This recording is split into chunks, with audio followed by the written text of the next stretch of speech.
My mother makes me feel guilty for existing, even though I dropped out and took care of her through cancer, so I told her I regret taking care of her and am letting her go. I, 26F, was raised by a single mother. My mother always told me that my father had abandoned us and that he never loved us. She always stressed that she had to work twice as hard to raise a daughter. For some reason, those comments always made me feel like everything was my fault, and sometimes I felt like my mother would have been better off if I didn't exist. When I turned 16, my mother became seriously ill with cancer. At that time, we were living in a rented house, and the owner had asked for it back. It was then that I found out that my mother had not paid the bills or the rent. Since my mom couldn't work, I had to leave school and start working. The first year was hard. I ate very little, mostly just coffee. The chemo, the work, everything was very exhausting. Even so, I never regretted taking care of my mother. I felt like it was the least I could do after she sacrificed everything for me.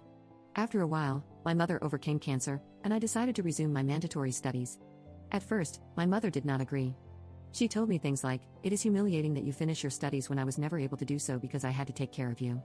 At first, I thought her words made sense, but my boyfriend encouraged me to finish them. Now, in this last year, my boyfriend has encouraged me to go to university. He even told me that I could take out a loan to pay for it and put him as the executor, given his very good salary. When I raised the idea with my family, everyone was happy except my mother, who made me feel bad again. I told her that this was my decision and I wanted to study to have better opportunities. This time, my mother accused my boyfriend of putting absurd ideas in my head, saying that I would only end up in debt in vain because I was no good at studying and would likely quit halfway, as I've done with everything in my life. I reminded her that I never abandoned anything willingly, but she countered that I left school because I was stupid. That's when I reminded her that I did it because she needed me. She said so many hurtful things at that moment, telling me she never needed me, that I only extorted her, and that she would prefer to unalive before I took care of her. That's when I broke down and told her that I regretted having taken care of her all those years and that I no longer wanted her in my life. My boyfriend says I was right to vent, but I feel like I was very cruel to her, and my family also thinks I was cruel. I don't know what to do. Maybe I should apologize. It's the only family I have, but I feel like I've been hurt a lot. Update 1.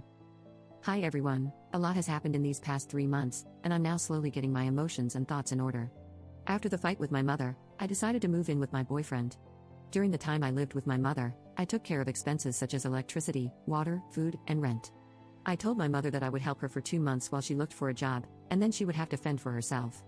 However, I decided to cut that agreement short after finding out that she had done something horrible.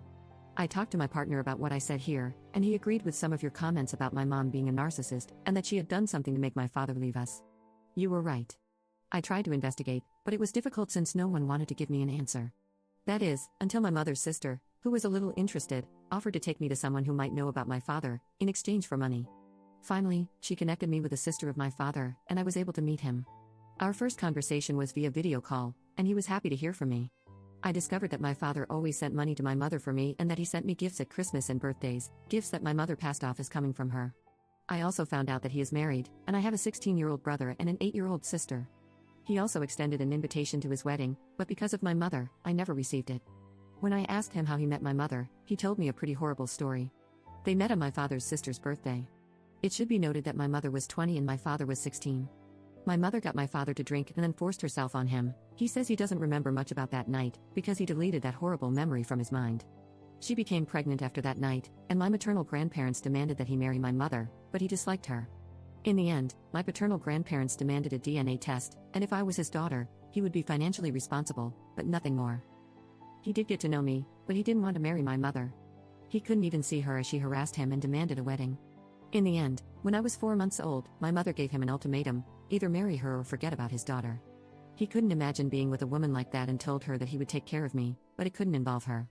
My mother decided to leave the city and cut all ties with him until I was 1 year old and she had a lot of debt. Then she told him that she would send him photographs of me in exchange for paying my expenses. He accepted, and for years he asked to see me, but she refused. He could only see me in photos. After talking, I understood the entire situation. I asked him if we could meet face to face, and he accepted, so I planned to visit him at his house and thus meet his entire family. When I found out all this, I cut off all financial aid to my mother. She came to my house and demanded that I pay the bills. I told her that she had shown her true colors when dealing with my father, and now I knew what kind of woman she was. That drove her crazy, and she tried to get physical with me, but my boyfriend quickly escorted her out of our house. I didn't see her again until the day I was going to travel to meet my father. She called me crying, saying that her cancer had come back. I thought for a few moments that she was telling me the truth, and I almost went to her house. However, my boyfriend was smarter. He told me that before believing her, I should call the doctor who treated her before.